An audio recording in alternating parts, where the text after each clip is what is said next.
يا ربي يا رب. بسم الله الرحمن الرحيم. الحمد لله رب العالمين بارئ الخلائق أجمعين، والصلاة والسلام على رسوله وحبيبه أبي القاسم محمد. اللهم صل على محمد وآل محمد. أهل بيتي الطيبين الطاهرين المعصومين. Assalamu alaikum wa rahmatullahi wa barakatuh, brothers and sisters. Well, I must admit that this is my second, I think it is, trip. Yes, it could be my second trip to the Netherlands, and I must confess that I really like coming here, and I would take advantage of any opportunity to come. So invite me always. Yes. Always welcome. Yes, and I think, it's a people that make a country. So why I like here is because of you guys, because of the nice relationship and the nice experiences that I've had with you while being here. I think the topic that I was asked to present tonight, I think is a very appropriate one. It is something I feel very deep in my heart. And also I was asked to, if you put this mic any closer, I'll start eating it.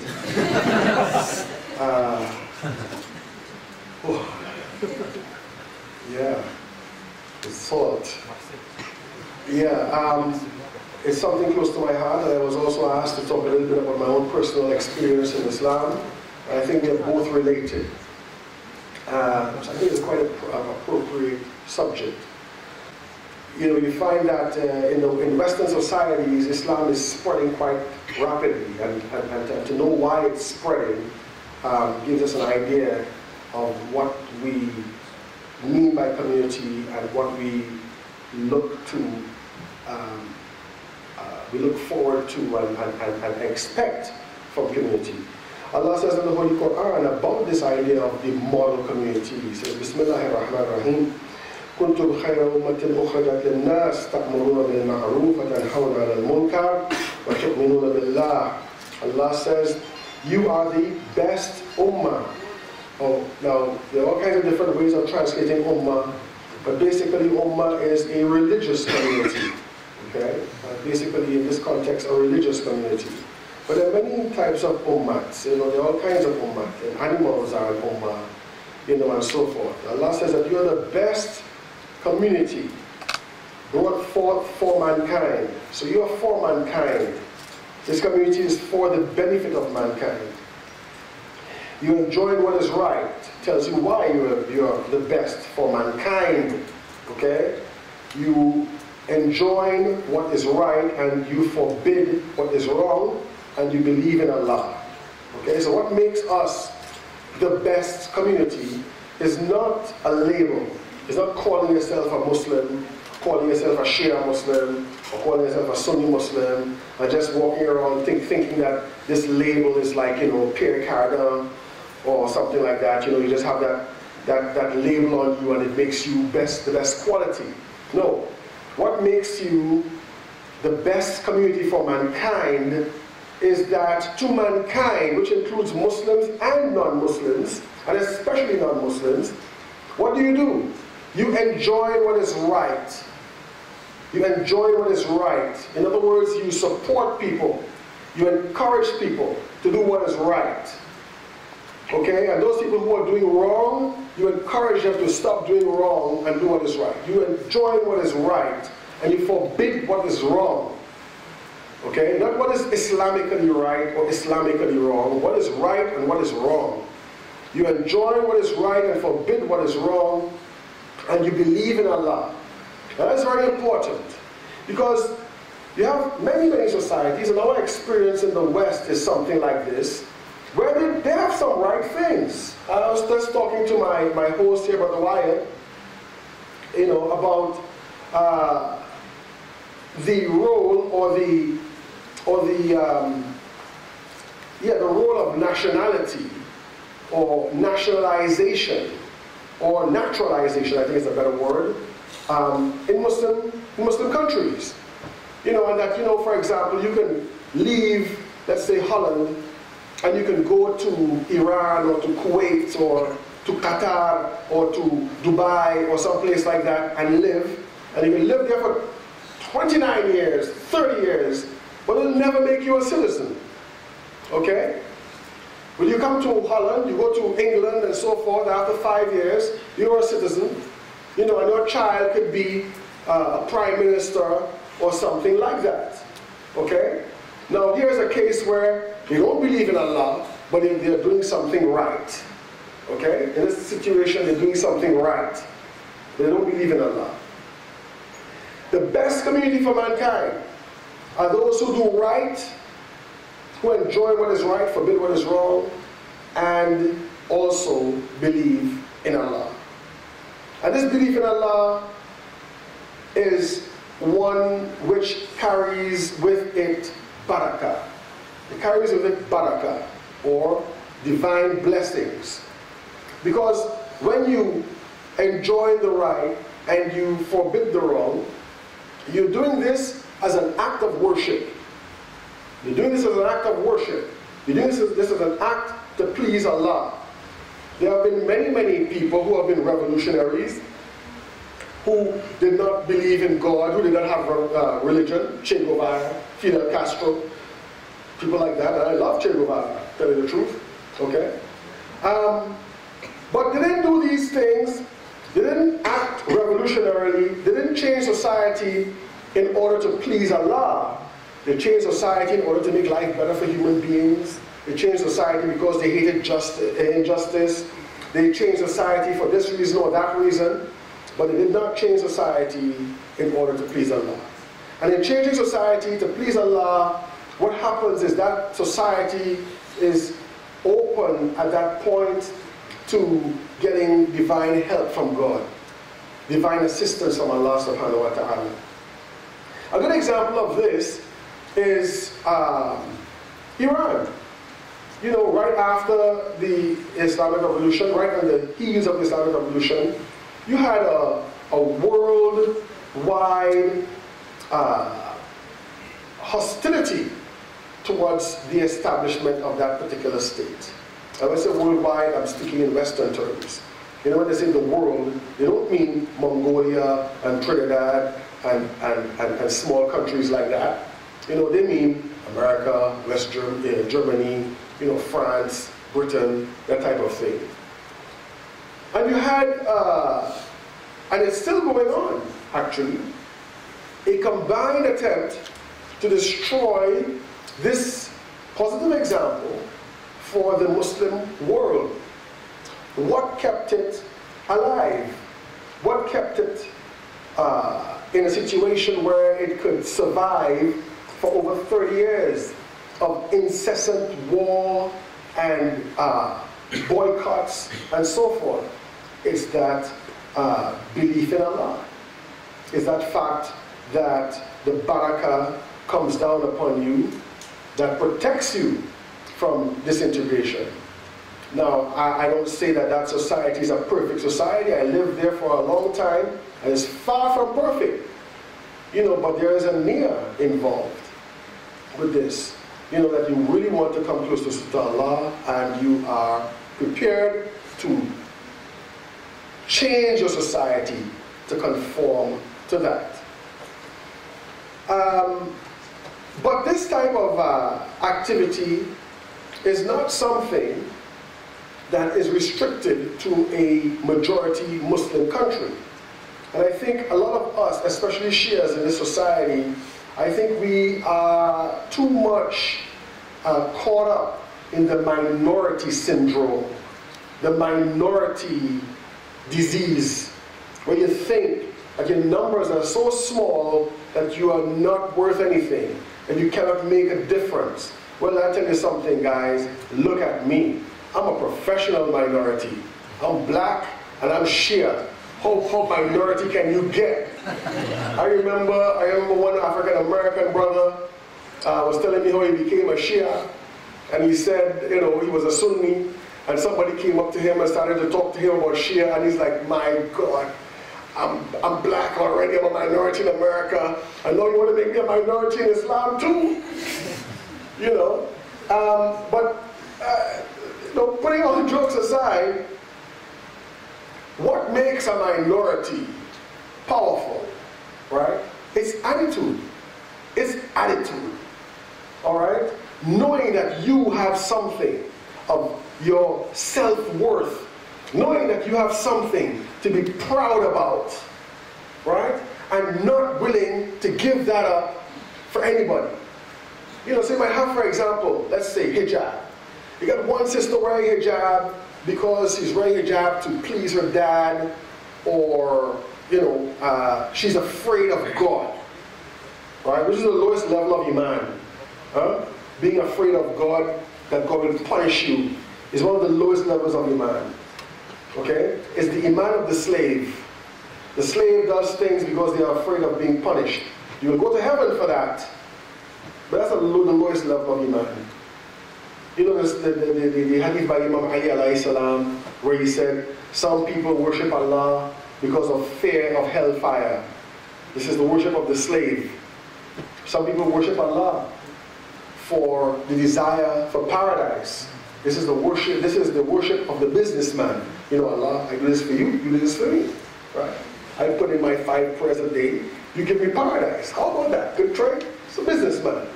Okay? And some people worship Allah because he deserves to be worshipped. And this is the worship of the free man. And so you have another sister, for example, who is wearing this hijab because she wants to please Allah. It's a big difference. It's a big difference. Okay? A man, most married men fear their wives. Most of them. Okay? But they are not punks. You know what a punk is, right? What's a punk? What a punk is? Someone who's a punk is not a band. It's not a rock band, okay? Yeah. A punk is somebody you can beat up. A punk is somebody who has no worth. Right? A punk is somebody you could slap around. bad boy. Right? No, it's not a bad boy. It's the opposite of a bad boy. Bad boys beat up punks. Yeah. You're a bad boy, I'm a bad boy. Right? Bad boys beat up punks. Right? No, not because he's a punk. He fears his wife, not because she's going to slap him when he comes home. No. He fears his wife because he doesn't like to do things that would make her sad. Right? He won't do things that make her sad. He'd always want to do things that make her happy. Huh? You know, this is why, for example, he's hanging out with his friends. Time comes to leave. He's leaving. His friend says, "Where are you going?" "I'm going home." Why? Because he doesn't want to make his wife sad. That's it. That's a fear. That's a higher level of a fear. That's a fear of love. Okay? You might fear to do something to alienate the affections of your beloved. Alright? And this is the highest fear. So I have a girl going out there and she is proud of hijab. And she'll be wearing that hijab and people will see it and people will identify with her attitude. You find so many cases of this in the West. And this is the type of thing that we need. To be a minority in an environment like this, you need attitude. You need to be able to stand out and say, yeah, this is what I believe, this is who I am, and I like being who I am. Because we got the baddest here in America means very so good you can't define it as good anymore. It goes full circle. I'm sorry, sometimes I get carried away. You guys know English, so I'm getting carried away with my English. Okay? We got the nicest, best dean that is going on out here. And so people identify with that. I remember growing up, you guys know about Rastafarianism? Dreadlocks, Bob Marley? You know Bob Marley? Yeah, man. Okay. You know, with the dreadlocks and so on. Okay? I remember Rastafarians, or people who had dreadlocks, were a very small minority in the black community. They were like a sect, right? A kind of a pseudo-Christian sect.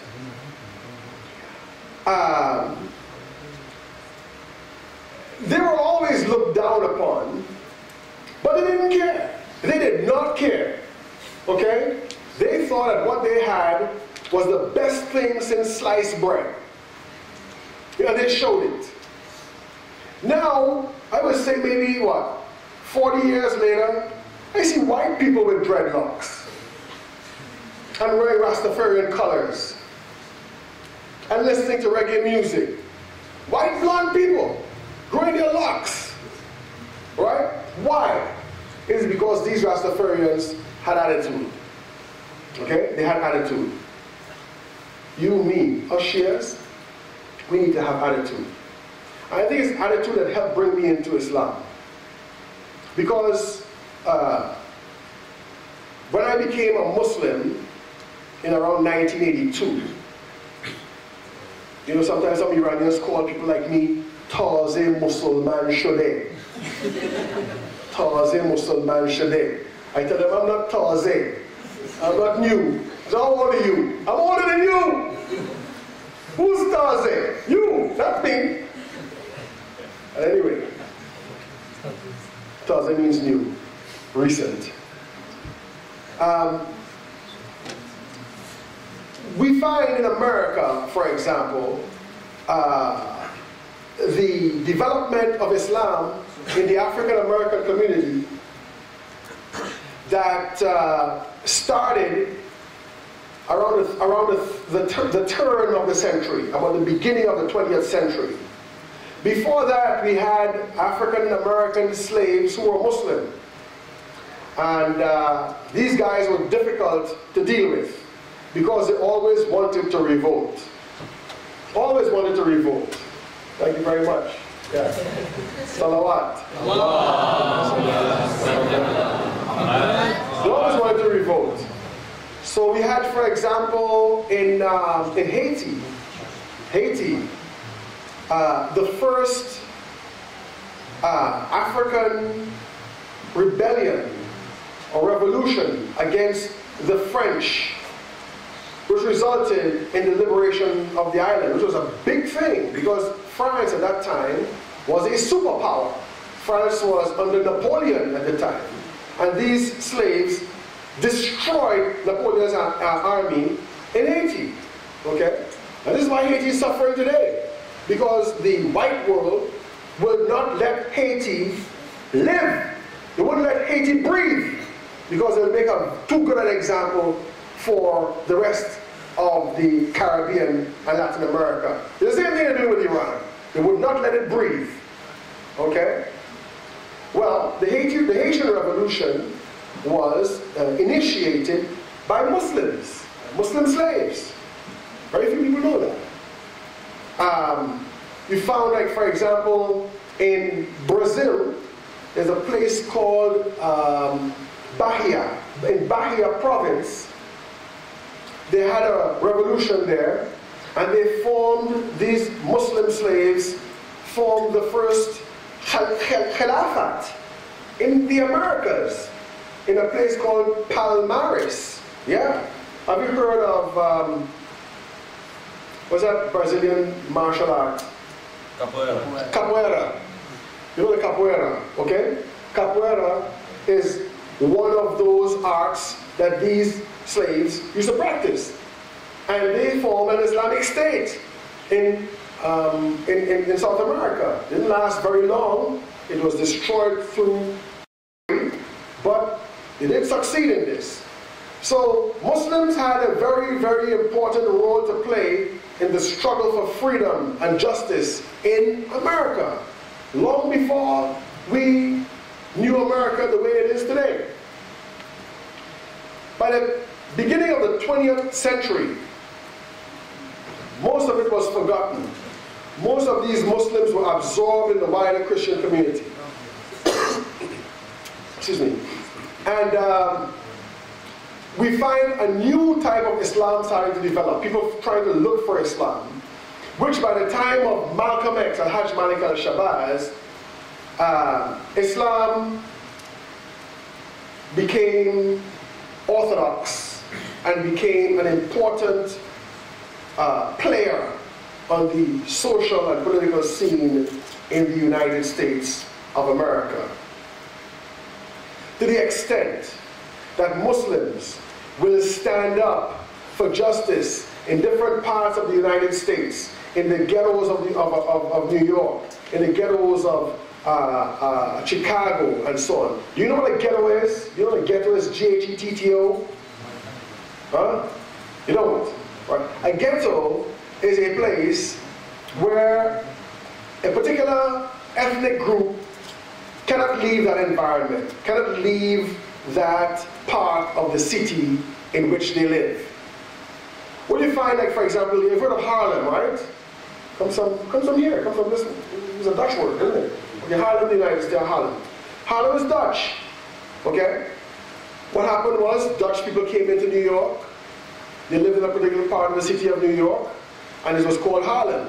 When they became adjusted to American life, and they went to school and so forth, and they got professions and they moved out, other people came into this area. Well, when the blacks came into Harlem, they weren't allowed to move out because the society was closed to them. This kind of environment is what we call a ghetto, all right? And it can become a place where it can be infested with crime, with drug use, and so forth and so on. What these Muslims would do is they would go in the ghetto and they would clean up the ghetto. They would you know, dissuade people from selling drugs. You know, they would rehabilitate drug addicts.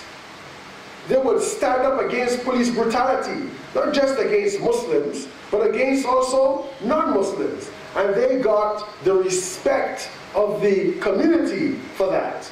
And people admired these Muslims so much that they too wanted to be Muslim. I want to give you two examples of this. There was one sister I met. She was not a Muslim. She lived in New York City by herself. And she was visiting us in Canada. And I said, so how come you live in New York City by yourself? That's pretty kind of risky. She says, I live in a Muslim neighborhood. I live in a Muslim neighborhood. I said, what do you mean? She says, the Muslims took over this part of the city. They lived there. She says, I can leave my front door open, unlocked, and no one will come into my house because this is a Muslim neighborhood. This is unheard of in New York City. I went to my aunt's apartment in New York City. On that door, the front door, she had maybe about 10 locks of different styles.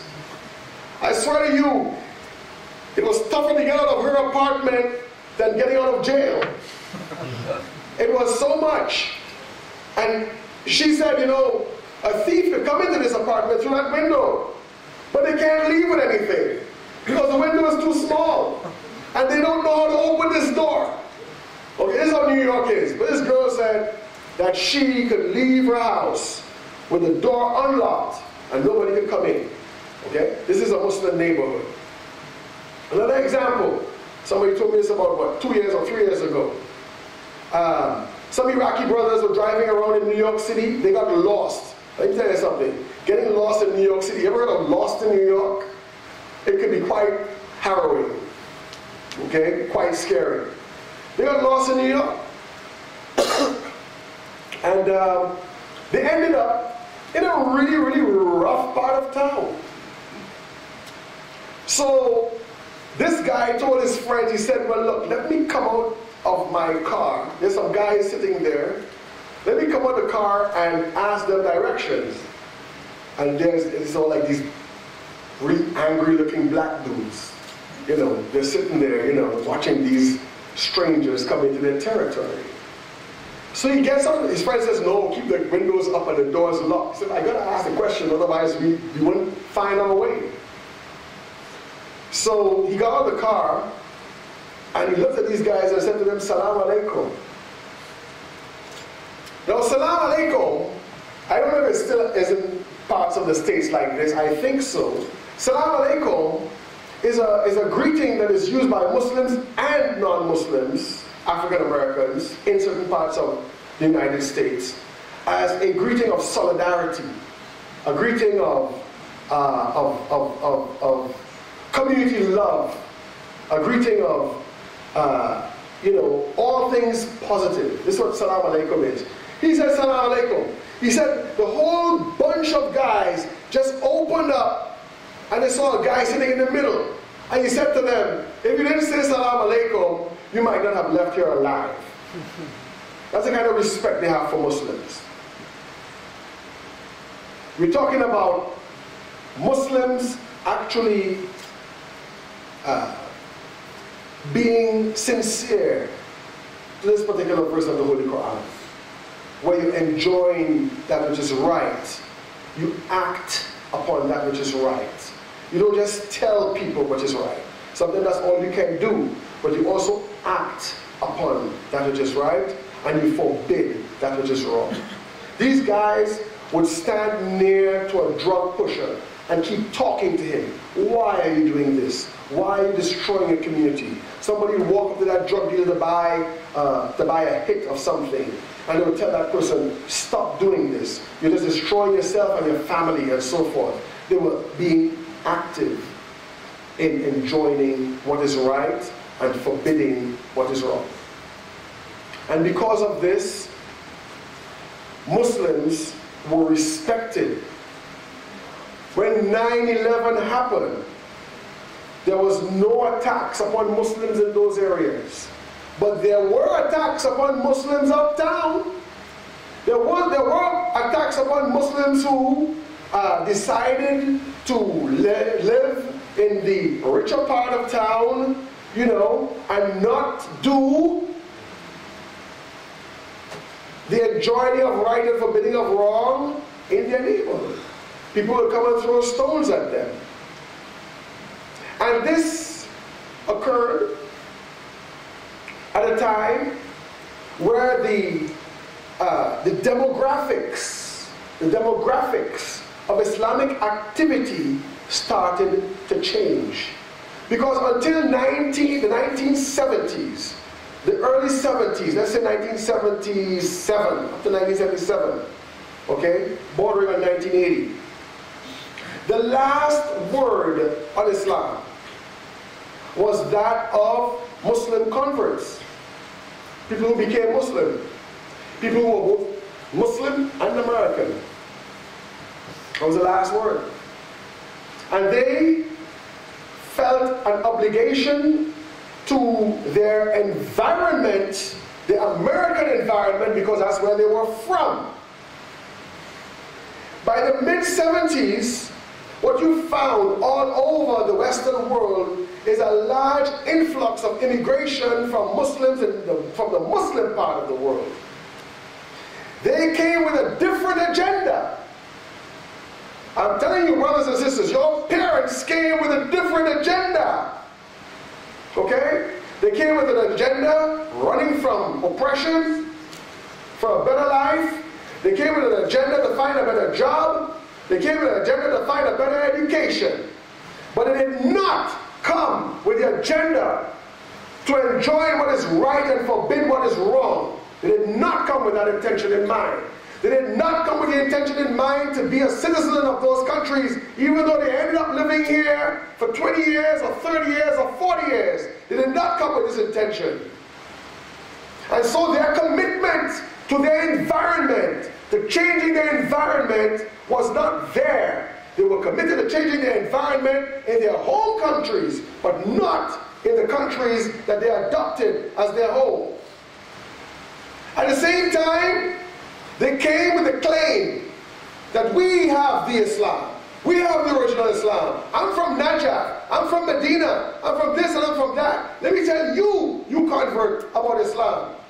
And so slowly, our focus changed from being one that was focused on making our internal environment a better one to the priority of the Palestinian problem. I'm not against the Palestinian problem, don't get me wrong. Okay, don't get me wrong. Okay, but if we have no power here, we can do nothing for Palestine. Nothing.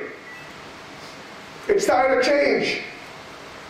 And so now I'm hearing that in Trinidad, there have been almost 200 people in a small island of 3 million. 200 people who have gone to join the ranks of Daesh, and among them are converts.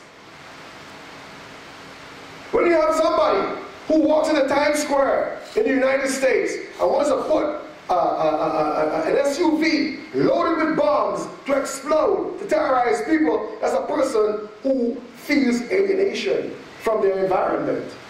That person is a person who doesn't think that maybe my auntie, my sister-in-law could be in Times Square at this time and could die. When somebody could put a bomb in the subway, in the underground of the UK, or in a bus, this is a person who is alienated from his environment. He hates his environment. He hates the people in his environment. And that's not Islam. Islam is a religion of love. Islam is a religion where if you see wrong, you try to change it. If you see people oppressed, whether they're Muslim or non-Muslim, you try to aid in their liberation. This is how Spain became a Muslim country. Salawat.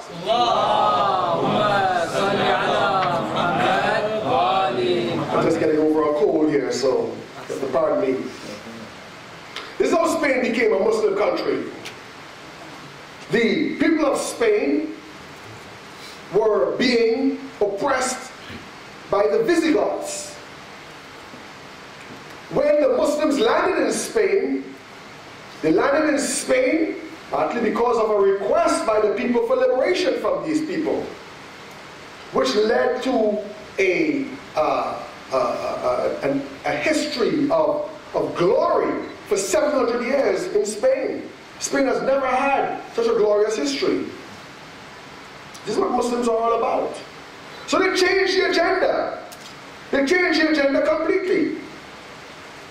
What we are witnessing right now is now a return back to the program, because they have children now in these countries. They have children who are second generation, third generation Muslims. And you might be Iraqi, but you could only live in Iraq for a winter. You gotta come back home. They don't feel the same. You have an ethnic identity or an ethnic identification. Okay? But basically, your heart, your comfort level is in here, is in this place.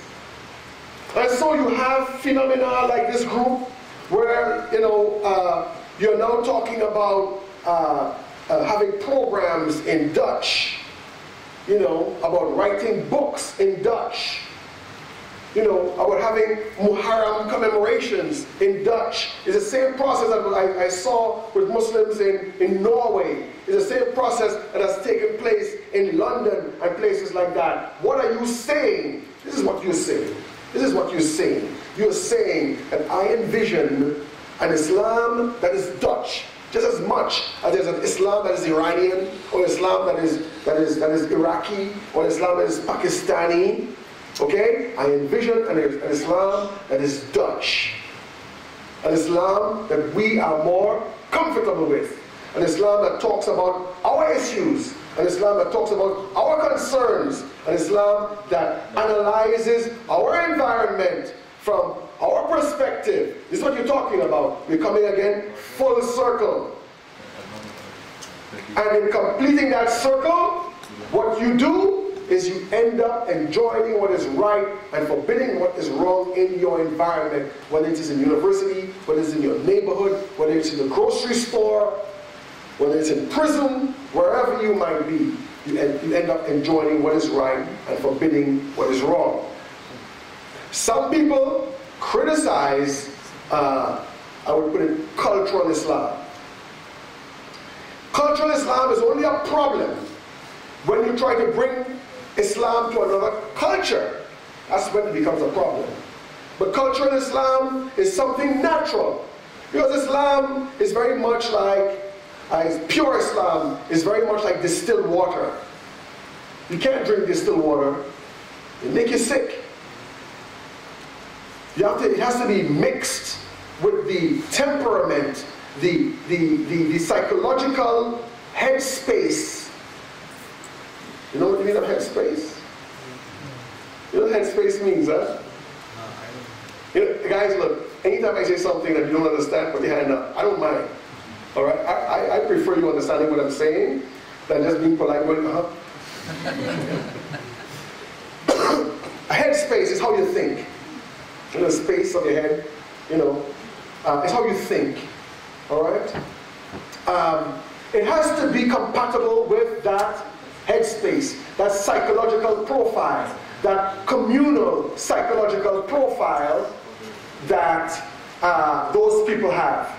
And it's because of this you find in Islam and Islamic communities, on one level you find commonality. For example, I can get up and I could go in Qatar, in Pakistan, and I can pray, Jama'ah prayer with people and be completely comfortable in it. All right? But when it comes to their wedding, I'll be like, whoa, that's interesting. Right? That's interesting. I never saw this before. Why do you do this? Oh, why do you wear red, for example, instead of white? Okay? That's part of the culture. Why do we go to Indonesia, for example? Okay? I can sit down and somebody's reading Quran, and I understand exactly what they're saying, you know what I mean, and so forth and so on. But there's something that is specific to them, how they do their thing. Right? And because of this, it makes Islam easy to spread among people in that environment, because it is not, or it doesn't seem to be as alien. All right?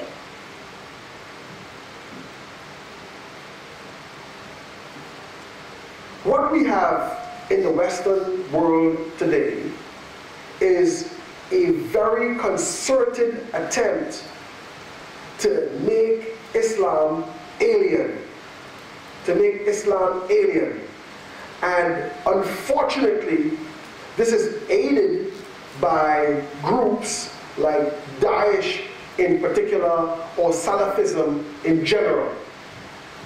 What is their message? Their message is a message of hate.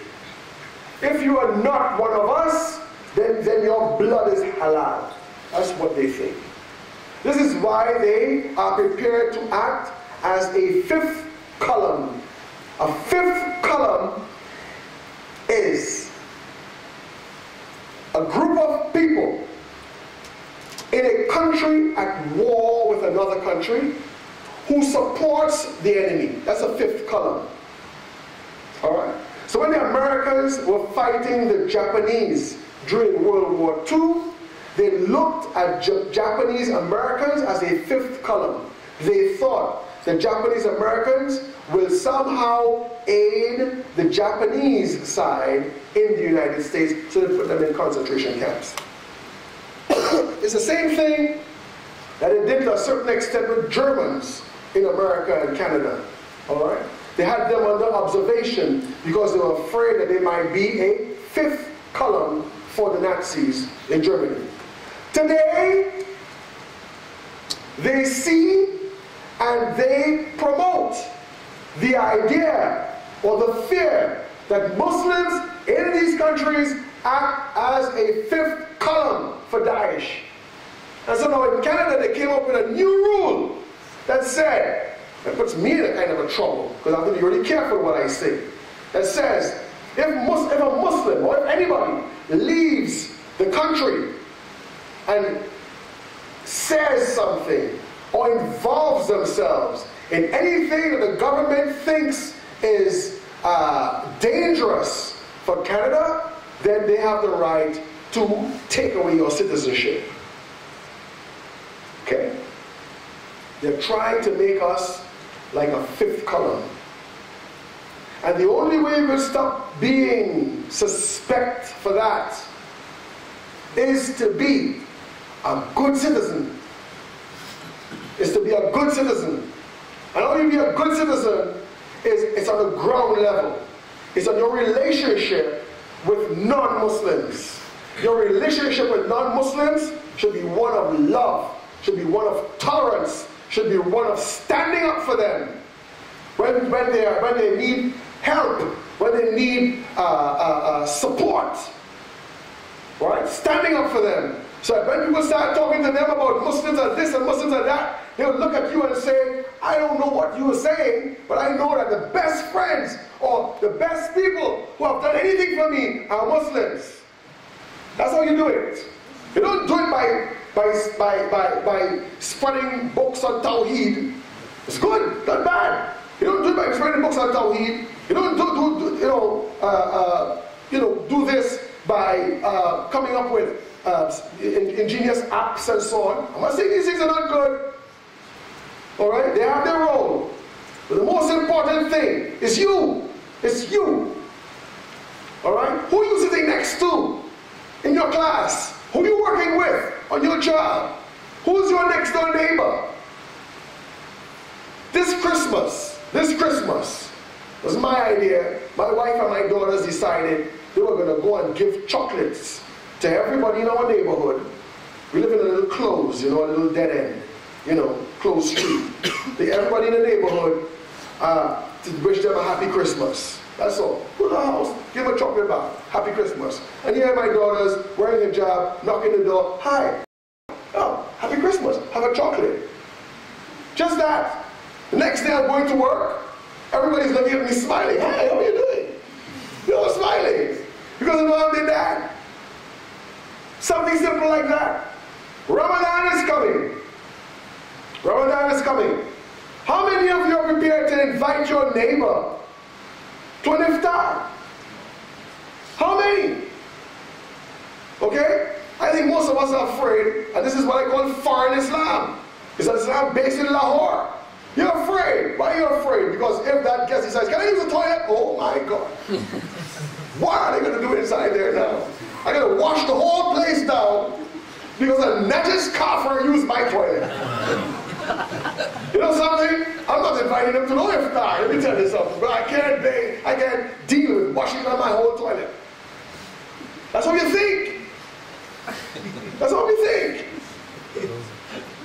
Right? So those of us who believe that, the kafir are Najas, hi, how are you doing? Hi. Nice to meet you. Okay? You can get nowhere with that. You can get nowhere with that. When I was in university, I used to do a lot of tabligh in university. Alhamdulillah. There was this one girl. Man, a nice looking girl too. But she was so strong. She was the president of a particular club. The student club. I was a member of that club too. Just joined. One day me and my friends are hanging out outside and a bottle comes whistling out of the door, smashes against the wall. I'm like, who threw that? One of the guys says, it's Caroline. She's upset. She used to make even guys afraid of her, this girl. I would do my tabligh and this Caroline would come up to me and she'd say, I so believed that she would never become a Muslim. I so believed this because she was so, assertive and so on. So she'd ask me questions about Islam and I would give it to her without any kind of, explanation, right? I wouldn't try to explain it away. Hey, I heard Muslims cut off the hand of the thief. Is that true? Yeah, it's true. Nothing else, nothing.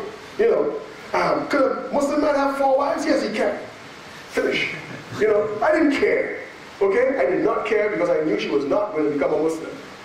Then, one summer, she got a job working with a Saudi airline. Oh my God. Now, I knew for sure she was not going to become a Muslim. Okay? I saw her, coincidentally it was in Ramadan. I saw her one day in a shopping mall. And I said, hey, how you doing? She says, yeah. I said, so how was your job with the airline? She said, I saw so much corruption, you would not believe it. Right? And they were all Muslims. They will drink and they will fornicate and stuff like that. And she said, I thought about you guys. I thought about you guys. Meaning myself, my brother, and other, people in the Muslim community that were doing tabligh. And you guys were not like that. I looked at her, and her dress was different. She had a beret on, and she was wearing a long skirt and a long sleeve shirt. She said, I'm fasting. I said, but you're not a Muslim, you're fasting? She said, yeah, I'm fasting. It's Ramadan, so I'm fasting. I said, oh, okay. I said, I have an iftar happening. Why don't you come? She came to the iftar. My brother was there. We looked at her. He looked at me. He said, who's that? He liked her. Eventually they became married. And she's a Muslim, practicing Muslim, even up to today. My best sister-in-law, my very best sister-in-law. Okay? Because of what? Because of tabligh, because of standing up for what is right and not standing up for what is wrong, is to try to see Islam established in our environment. It's about being a good citizen. It's about giving good advice. It's about being patient with people. In an environment like this, in a gathering like this, is there anybody in this room who's not a Muslim in here? Is there anybody in this room who's not a Muslim in here? You guys are not doing your job. I am sure you have friends, okay? Friends who are not Muslims. On your job, in your school, wherever you might be, I'm sure you do. You bring them over, you know? You say that there is this sheikh who's coming from London. He looks like Samuel L. Jackson. A good speech, you know? And come and check it out. You see? This is how we do it. This is how we do it. You don't be afraid. You don't be ashamed. If they say no, fine. That's your problem. It's not mine. I'm bringing you to the truth, and you don't want to accept the truth. It's fine. Okay? Invite your friends. Okay? This is how you do it. Okay? We tend to ghettoize ourselves. We ghettoize ourselves not by living in a particular neighborhood where we cannot escape. We ghettoize ourselves by seeing ourselves fundamentally as ethnic groups. We see ourselves fundamentally as Pakistani or Iraqi or Irani or something like this. And this is because of the newness of ourselves in this environment. We have not yet developed the sense of nationality or nationalism for an environment like this. Okay? And when we see ourselves like that, we cannot find a proper unity. We can't. We cannot find, for example, a consensus if we wanted to act collectively. We cannot. Don't think of yourself as a minority. Think of yourselves as someone who, as a minority, could profoundly influence your society, and you start thinking of yourselves as, how can we do that? How? What is step 1, step 2, step 3? The Jews in this society as a very, very good example. I think Muslims right now in the UK outnumber Jews. I believe Muslims right now in the United States of America outnumber the Jewish community. Why is the Jewish community so powerful? Because they have a program. They might not be completely united on anything, but they have a program. Okay?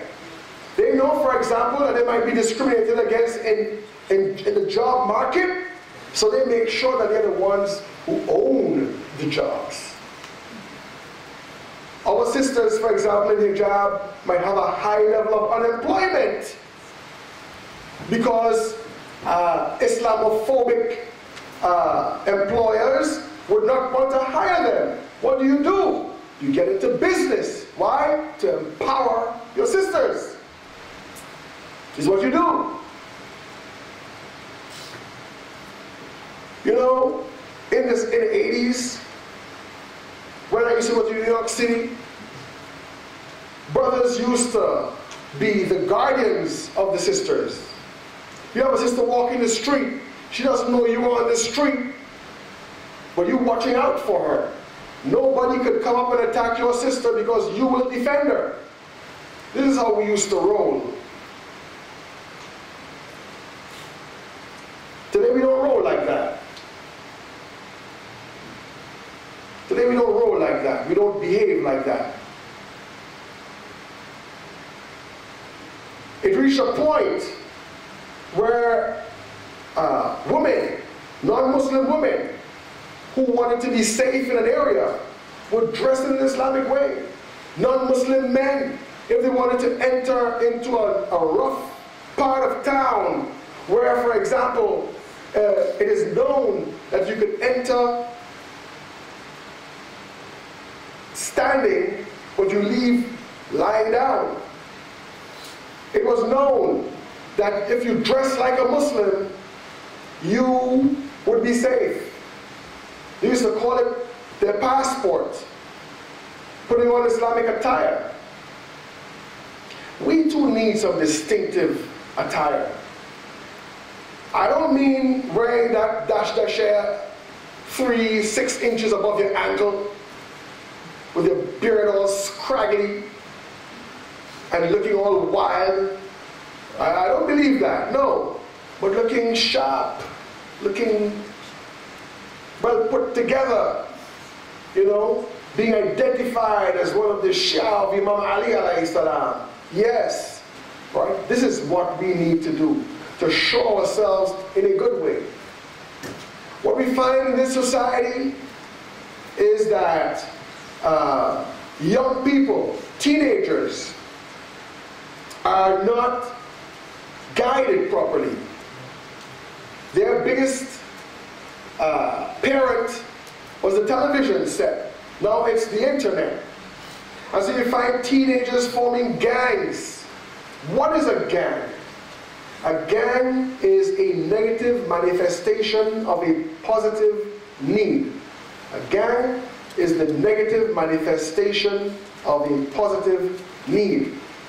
The positive need to have a age-based association.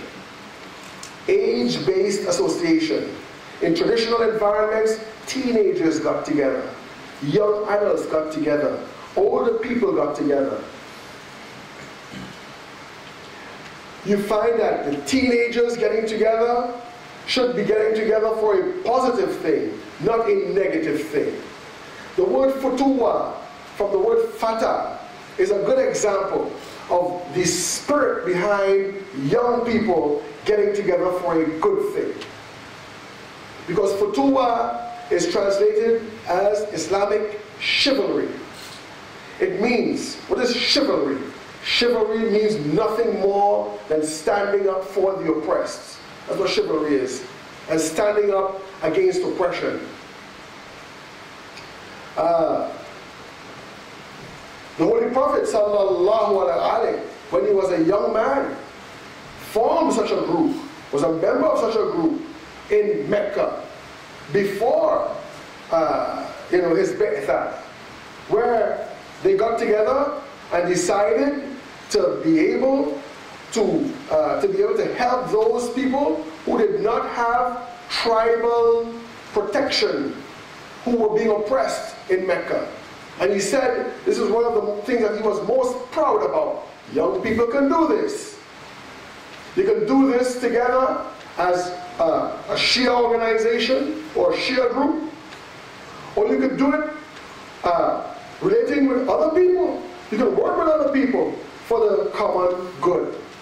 When Muslims are seen like this, and it's easy to do this, brothers and sisters, when Muslims are seen like this, they're respected, they're admired, and their numbers grow. So what I'd like to encourage you all to do is to try to take this community thing on a higher level. Take it on a higher level. One of the problems that we have, and it's also part of our strengths, is the ulama. The ulama, their presence helps us to be organized, helps us to be cohesive, at least in our own subgroups. At the same time, our dependence on ulama to lead sometimes takes away from us our initiative to lead. And indeed, you might even find some ulama who would want to take away your initiative because they are afraid that there will be no ground under their feet after you take the initiative and run with it. If you see things not being done in your community that you need done, and if you see that sheikh or that sayyid who is in charge of you not doing his business, you have to make sure that he does. You have to make sure that he does. You have to put the pressure on him that he does, because there's no leader without followers. And there's no followers without leaders. And if your leader is the wrong leader, you remove him or you leave him. Yes, it's going to go on the internet. I don't care. It's true. Imam Khomeini, rahmatullah alayhi, faced many false leaders among the ulama themselves. And we demand that our ulama grow as our community grows in its identity as an indigenous group in your environment. So if your sheikh wants to continue to think like he's in Lahore, you say, I'm sorry, man, we're in Amsterdam. All right? And I leave you to Lahore. Yes. In other words, we have to also be prepared for the future. We have to be prepared for the future in sending some of our brightest and best youth overseas to study in the Hausa, so they could come back here and be the brightest and the most critical. Because sometimes they could go there and become Iraqiized or Iraniized or Pakistanized, and they come back here a different person. Okay?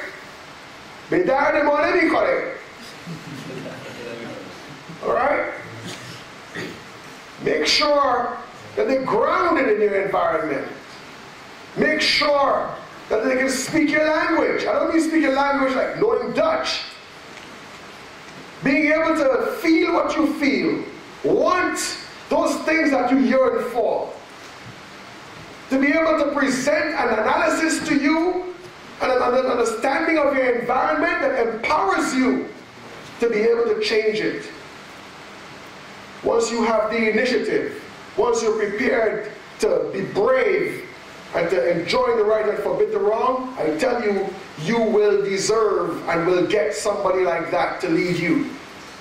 Every group of followers deserve the leaders they have. If you're a group of cowards, you deserve a tyrant. If you're a group of thieves, you deserve a thief. If you're a group of brave people, you will get a brave leader. If you're a group of intelligent people, you will get an intelligent person. So you want to influence your leadership, you have to start by working on yourself.